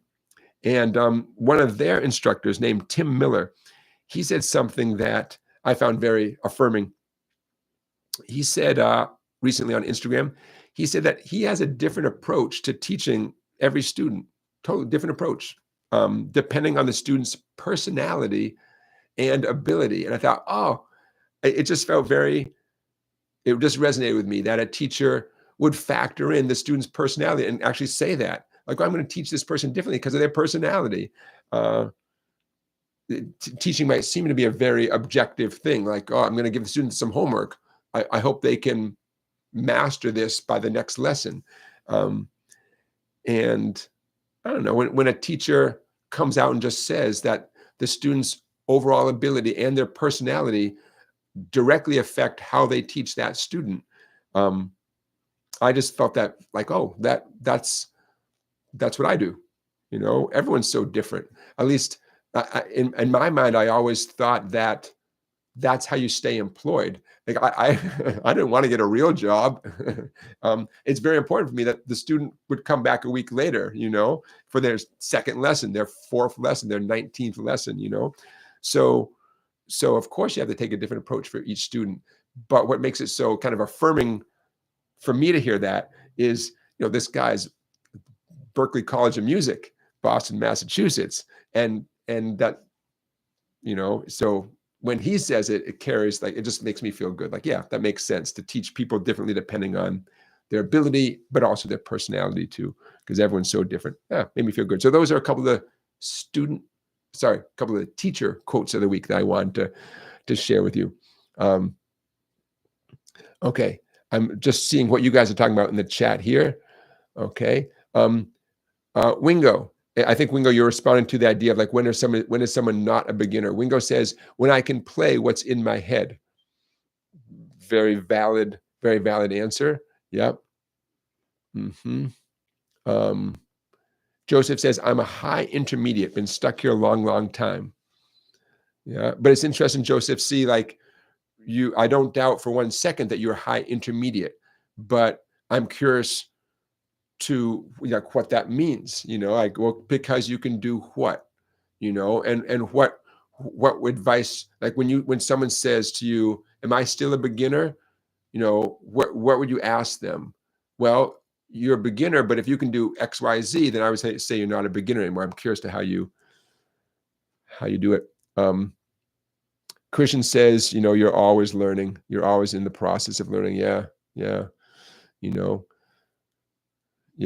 Willie, you'd buy a decent pair of studio headphones from me. Well, I can tell you, I have a pair of Sennheiser headphones here that work pretty well, that I guess I would recommend. Sennheiser, I don't know what model they are. They're black. Those are pretty good. Oh, for a present, my son gave me some cool wireless Sennheiser headphones. These are pretty sweet. They look like that. They're black too. And I'm sure they have some sort of model, but HD 350 BT like Bravo Tango. HD 350 BT. Those are pretty cool headphones. So why not? Those are Bluetooth. That's what the BT must stand for, I assume. Yeah, Willie, I get you. Okay, so hey, can I just point out that our live stream has not been interrupted? So I'm sure we're all set for the next 30 minutes. What could possibly go wrong? I'm sure we're all set. So Joseph, you're asking, what is my advice for you to get past the sticking point? Well, it sounds like either you have some concrete goal, or my advice is to set a concrete goal for yourself, but set an attainable goal, whether it's a certain song or being able to do a certain thing at a certain metronome point. The more concrete your goals are, the more likely you are to achieve them. The question is, how do you know what's attainable? But whether it's a list of songs or a stylistic thing, Joseph. So it's tricky to ask you to answer your question without sitting with you, and watching what you do. But in general, here's what I would advise anybody. It's the advice I give myself. If you think of your progress as levels, right? You're at a level, you want to get to another level. That's a helpful image. You have to play every day. That's non-negotiable. If you're not playing every day, here's a little tough love. You're not going to get to the next level unless you're playing every day. I'm so sorry. I realize that some days, maybe Thanksgiving, you're traveling, but if that's how you're thinking, if you're truly frustrated, truly at your core, and you desperately want to get to the next level, that's non-negotiable. Playing every day is non-negotiable. Okay. You have to incorporate some type of exercises, scales, arpeggios, finger exercises of some kind. Whatever you find out there that works for your brain, you have to do that as part of your daily practice. It's not all about picking one famous rock song and grinding away at that song and then judging your entire progress on how you're doing on that song. That is not a good approach whatsoever. It's good to have that goal, but that cannot be the only thing you do with your practice time. It's not efficient. It's not the fastest way to get there. And you might think it is to have one goal and you're going to play that song every day. And if that works for you, great. But if it's not working for you, that's where stuff comes in, where other exercise and things come in. So playing every day, a series of exercises, scales, arpeggios, finger exercises of some kind. Got it. Those have to be part of your daily practice. Assuming that you're playing with a pick, Nothing is more important than down-up picking with that right hand. It makes an enormous difference in your speed, but not just speed, because speed might not be the most important thing to you, but how fluid your playing is. There's nothing more important with your picking hand than your ability to pluck down when that's the right thing and to pluck up when that's the right thing. To monitor your practice material, to keep a list of what you're practicing, to make a note every day about what you did, how many minutes you spent on it. I mean, now I have done this. I don't do it all the time, but I recommend it. I mean, literally keep a diary of your daily practice, because I mean, you know how frustrated you are, and however frustrated you are, that's how much you're going to have to invest in getting to the next level. We're all in the same boat. I would give the same advice to anybody. Practicing every day is tough. It's tough to find that time. I teach every day, but that's different than practicing every day. Yeah, that's tough.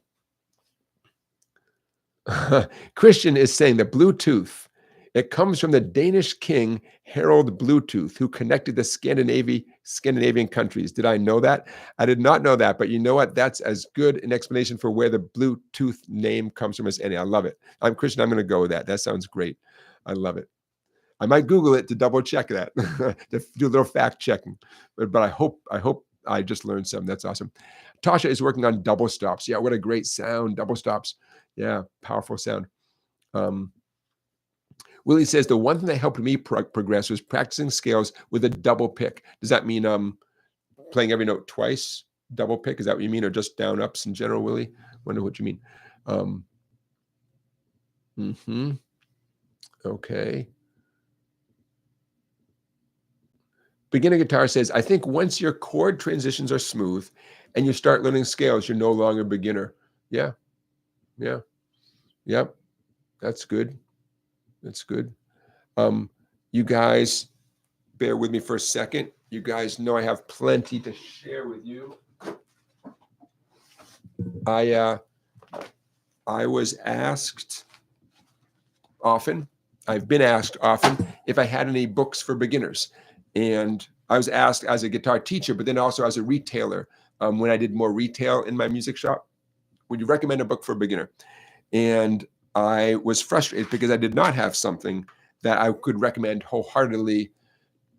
Say someone wanted to get a gift for someone in their family, and without knowing the person, that's a tricky thing.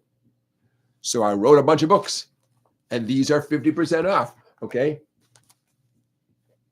I guess the theme of today's live stream is, this whole concept of who is a beginner, what it means to be a beginner, how do you grow past the beginning stages? Okay, we can all agree on who's owned the guitar for a week. That's what this book is for. Someone who just got their first guitar, the guitar week 1, the guitar month 1, and the guitar, wait for it, year 1. That was my solution, and I'm very proud of it. That was my solution to being asked, do you have a book for beginners? Because I don't know who a beginner is. I don't know how people define themselves without meeting them and talking to them and seeing them. But we all know someone who just got their first guitar. They've had it for a week or less than a week, right? We all know who that is. And so that helped me wrap my little brain around creating a learning system that could be for beginners, and people can self-select. I always say, hey, if you're not sure which one you are, get the guitar year 1, and then you can always backtrack to the guitar month 1, the guitar week 1. All those books are 50% off, 50% off. Hey, if someone is getting a guitar for a holiday present or a birthday present or anything, I can't recommend those books highly enough. If someone else had written those books in that style, that format, I wouldn't have had to write them. I would just send people to those books. I'm extremely happy with the content and with the structure of those. So 50% off. Those are e-books that you get emailed to you directly. The coupon code is the word Friday. So when the time is right, head over to song-bike.com and And you can see how I define a beginner. You know, a beginner is someone who just got their first guitar, but as the weeks go on, you can see how I define sort of structured progress, all in tab and chord diagrams. It's a lot of easy stuff. But by the time you get to the guitar year one, there's a nice variety of different challenges that you can choose from. I'm very proud of those books. So there you go. Okay. Joseph says, I can play hundreds of songs by memory. Beautiful, beautiful. Nice. Okay, now that, I mean, clearly there's an example. Just being able to play, I would say, to be able to play 2 or 3 or 4 songs by memory, like strumming the chords so someone could sing, you know, with smooth chord transitions. So a singer could sing, a drummer could play along with you, right? Then you're not a beginner, you know? And in your case, it sounds like you can play hundreds of songs, which is great. I play 4 to 8 hours every day. Oh my God. All right, Joseph, you're the man. William, I'm reading what you wrote here. Yeah, Willie was talking about alternate picking, right down to picking. And one thing that helped Willie was recording himself. Yeah, 100%. Record yourself. I know I sound like a broken record, but you got to record yourself. You have to. And there's really no excuse now because we all have those cute little phones with cute little, you know, voice recording apps, you know. A to Z me. Welcome. Okay. Hey, since we have a little time here, could I run some names past you? Okay. Songlines magazine. 50 global guitar greats. So many names that were unfamiliar to me. So I'm going to run these past you real quick. I will put YouTube links to everyone I'm about to mention in the description of this video when we're all done. I'm from Algeria, Lotfi Attar, Attar. Arabic music meets Jimi Hendrix and Santana. Very cool. I believe he's playing a Stratocaster in the link I'm about to share. Very interesting stuff. My new favorite. All these people, I admire everyone I'm about to talk about. But this one guy I'm about to mention right now from Egypt, I want to go back and watch more of his videos. Like of all the people I'm about to name, he's my first priority. I got to watch more of this guy. Omar Khorshid, Omarkor. Sorry. Yeah, no, Khorshid. Omar Khorshid from Egypt. Oh man, he played at the White House. Albums of what they refer to as belly dance music. I'm not sure if that's the you know, most academic name for it. The video I'm going to share, I had to I chose, there's a great video that you'll see. There's a couple of videos of his that I did not choose because he's performing, he's not plugged in. And so he's kind of miming along with his own recording, which is fine. It looked like he was on a movie set. And it's just very distracting to me when I see someone playing electric guitar and it's not plugged in, but it's way before wireless guitars and stuff. And I just know that he's miming along with his own recording. And no matter how well he does it, it's just very distracting for me. So I did not include that link. Although if you dig a little bit on YouTube, you'll find it. I mean, he's great. I love this guy. The link I am going to share with you, it is truly him playing. He's plugged in with the whole band and everything. Omar Khorshid, so great. By the way, one thing I noticed and I want to share with you, in his playing, and he's not the only one, but I'm often struck by someone making so much beautiful music in first position. They're not going all over the guitar. All this beautiful stuff is coming out in the comfort zone, right? We all have our comfort zone down here, the first 3 frets, maybe 4 frets, right? It's our comfort zone. So when you watch the video of Omar, notice that he's so often he's staying right there in the first few frets. Okay, from South Africa, Madala Kunene, and I'm sure that's not how you pronounce his name, known as the king of the Zulu guitar.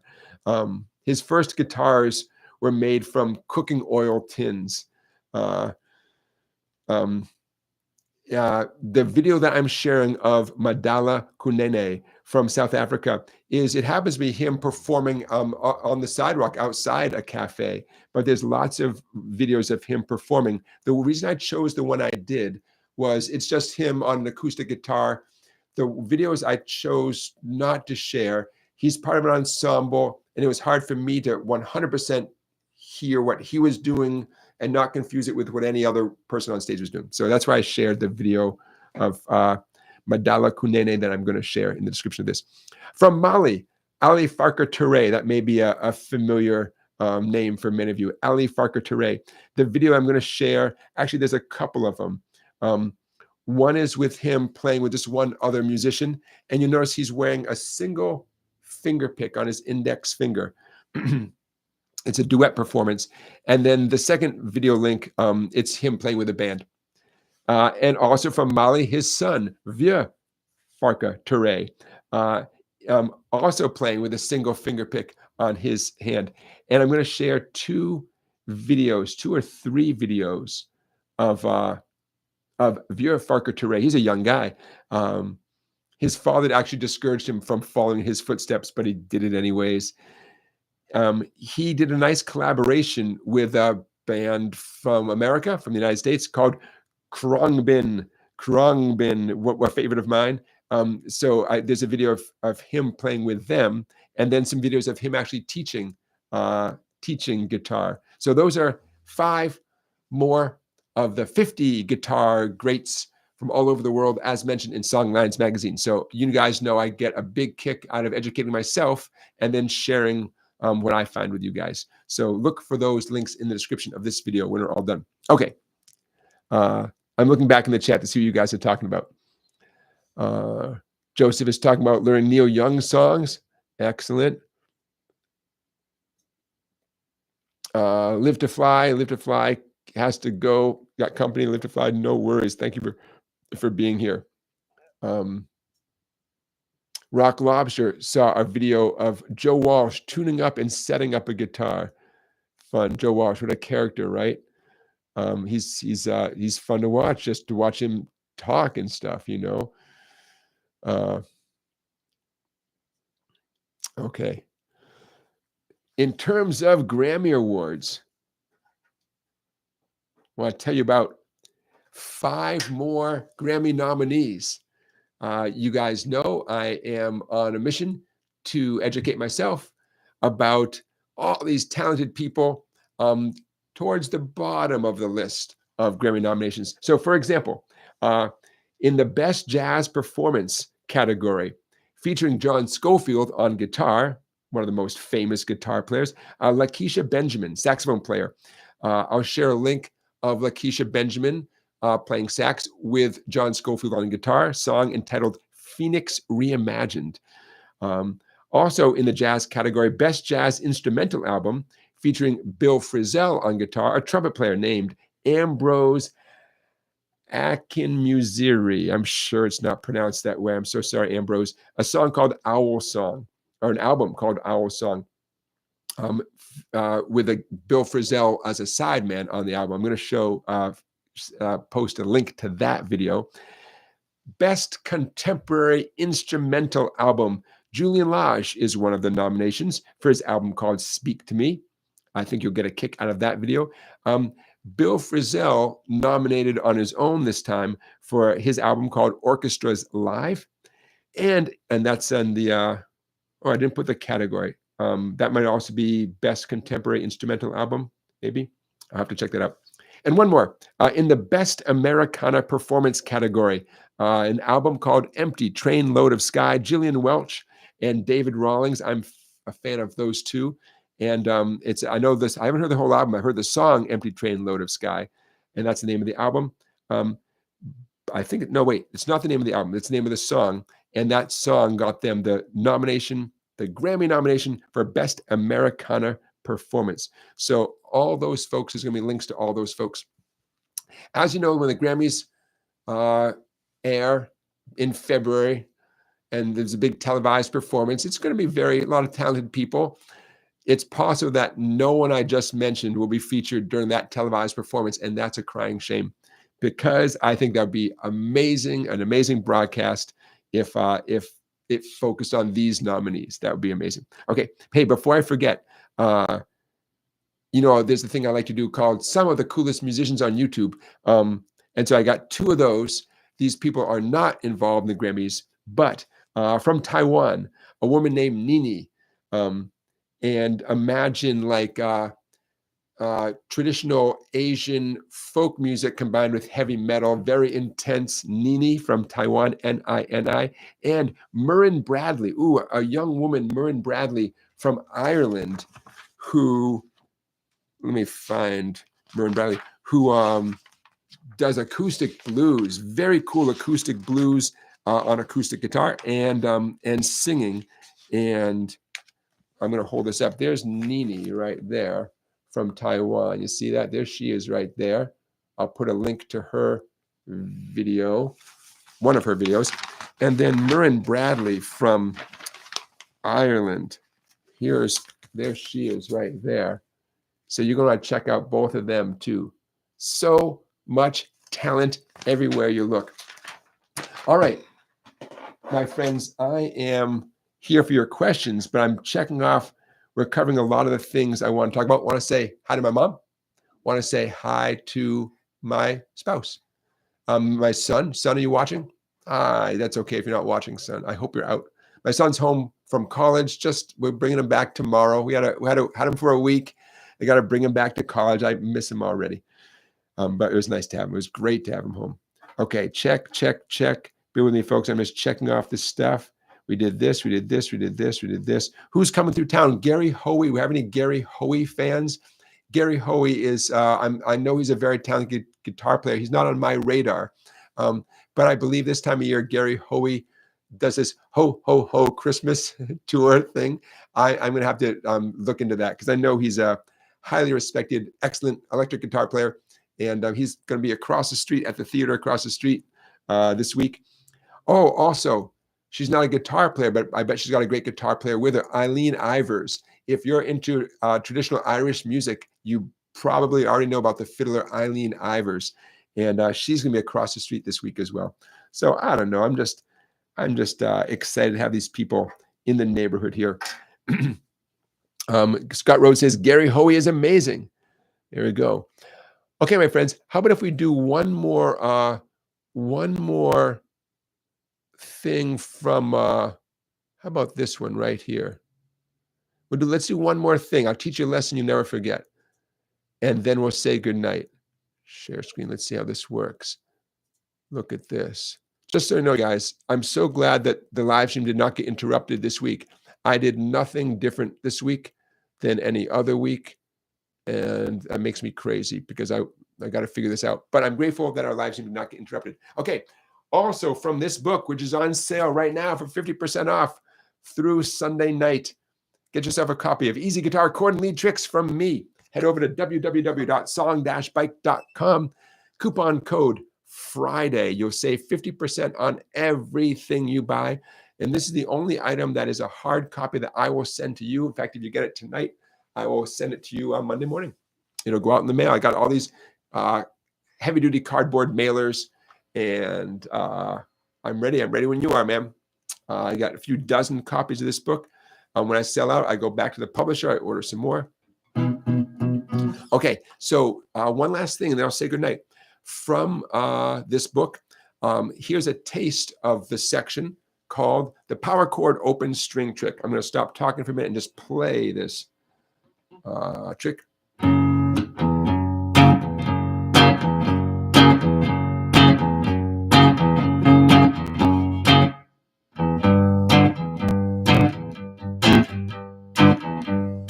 Okay, so what's going on here? Power chords is so easy, right? Power chords are so easy.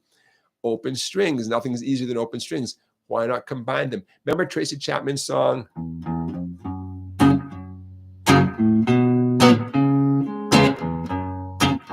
Name that tune. Put that name of that tune in the chat. She and Eric Clapton did a version of it together as well after she did her original version.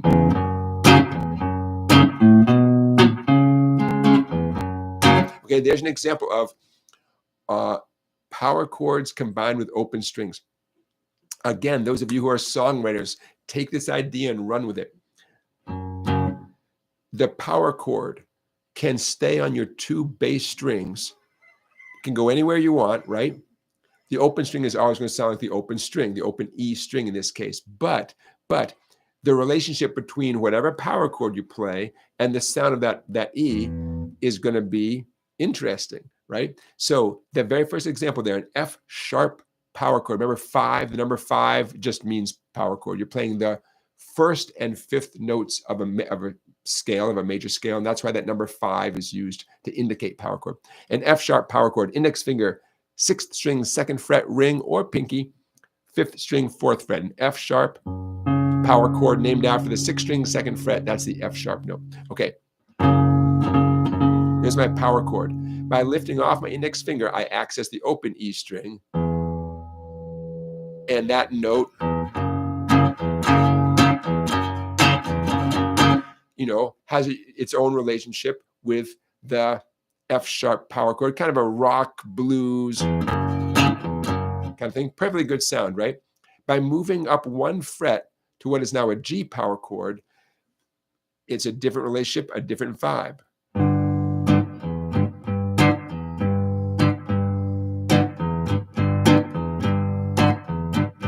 A little more major sounding, country rock kind of sound. All right, what did I do differently? Just shifted to a different power chord, right?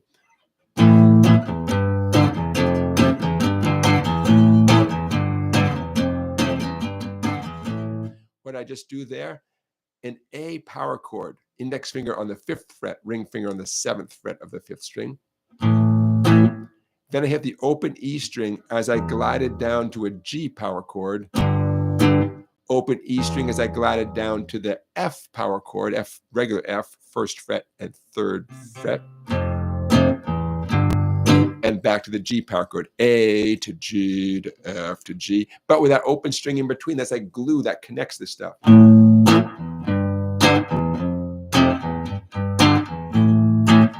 I just made this up, right? It's no big deal. Steal it. Write a hit song using that, right? Is it easy? Yes, that's why. Truth in advertising. Easy guitar chord and lead tricks.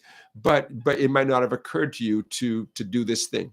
So now, there you go. Now you have it. Can you shift it down a string towards the floor? Of course.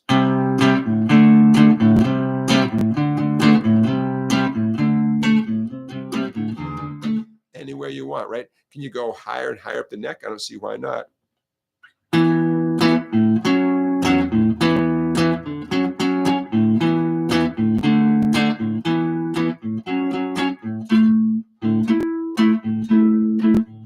That's an interesting sound, right? I'm doing an A power chord way up at 12 and 14 on the A and D strings. And then I'm playing the open A string. I don't know. Could that be something? I don't know. Okay. Have fun with it. Make something out of that. See what happens. Joseph, thank you for your super chat. I appreciate that. I really do. Thank you. Gonna get some more black pens, some more markers. You can see how it's like on the screen that you can see the markers fading out a little bit. Time to go back to the dollar store. Okay, so questions, comments, pretty easy, right? Joseph was learning, says he's learning to play Center Field by John Fogerty. Yeah, excellent. Yeah, what a great song, right? What a great song. So there you go. Okay. Power chords combined with open strings, right? Open strings are just waiting there for you, you know? So make up a riff, man. Make up a riff. Move your power chord around. By the way, you could stay on just the 2 bass strings. You don't have to drop down to the 5th and 4th strings, but I don't know. Do whatever you want, you know? Waiting right there for you. If it works for Tracy Chapman, it can work for you too. Hey, did anyone recognize that song? What? Give me one reason, says A to Z me. There you go. Willie Snyder says, I love Gary Hoey. You should check out the band Slayer. They play Slayer songs with Christmas music, but it's Slayer spelled like Sleigher. I love this country. For all I know, they're not from this country, but of course, Slayer. I will check out Christmas Slayer. I will have to check them out. That's great. Oh, well. Okay, my friends. Well, there you go. I think we did what we set out to do today, right? I checked off a bunch of things I want to check off. Did I forget anything? We got that. We got that. I plugged the book sale. Save yourself 50%. Sale ends Sunday night. Okay, so if you go to the website, check out. Remember, all the books come with videos, by the way. The video for this book, you have to go to the Hal Leonard website and type in the code. But I made a video for that book too. Oh, you get a kick out of the video because I used a few different guitars. Every few examples, I switched to a different guitar. I got some pretty nice guitars. A friend of mine had loaned me his guitar just so I could check it out for the fun of it. And so it's a nice was it a Gibson 335? I forget what it was. It was a sweet guitar. So that's in a couple of the videos. I used a bunch of different guitars because why not? All right, you guys. I think that'll do it. Next Saturday, I think I'm gonna take off next Saturday. Might I do a Sunday night live stream? Oh, I don't know. Here's the thing. We're definitely not going to do a Saturday night live stream next week. But I don't know. Music fan, are you there, music fan? Are we going to be home in time Sunday night to do a Sunday night live stream? Maybe we'll just take the week off. I don't mean to leave you in suspense. Follow me on social media, Instagram or Facebook. Just do a search for SongBike. You'll see my smiling face. And that's how I'll let you know about next week. But for sure, there will not be a live stream. Can't do it Friday night. Can't do it Saturday night. Sunday night, maybe a possibility. I'll keep you posted. Okay, so I'm going to say a few good nights. Thank you, everybody, for being here. Oh, if you haven't thrown us a like, please do throw us a thumbs up. I appreciate that. So I'm going to say good night to DAC Poet. Thank you for being here. Christian from Denmark. Thank you for being here. Willie, thank you. Joseph, A to Z me. Scott Rhodes. Who else is here? Who else I see? Joseph M and Joseph G. Thank you for being here, Josephs. Live to Fly. Rock Lobster. Thanks for being here. And these are just the folks in the chat. How about the final poll results before I say goodnight? Final poll results. The question was, do you consider yourself a beginner? I'm going to end the poll right now. 45%, the plurality, say, nope, I'm not a beginner. Where's the results? 45% say, nope, I'm not. 44% say, I'm not a beginner. I can play lots of things. Next, 27% say, yeah, I do consider myself a beginner because I can't do too much. 22% say, I'm just not sure if I'm a beginner or not. I don't know. And 5% say, yep, I'm definitely a beginner. I've played for a year or less. I'm definitely a beginner, you know. DAC, a Sunday night live stream could work for you. Good to know. Good to know. I'll keep you guys posted, but social media is the fastest, easiest way for me to let you guys know stuff like that. So please do follow me on Facebook or Instagram, and that's how I will communicate to you. All right, you guys, I think that's going to do it. We did it. We did it. Thank you for being here. Hope you had a nice Thanksgiving. Hope you have a great week coming up. I will see you shortly, before long, that's for sure. And yeah, that's it. That's it. All right, my friends. My weekend begins now. Thank you for being here. And I hope you have a great week. All right, here we go.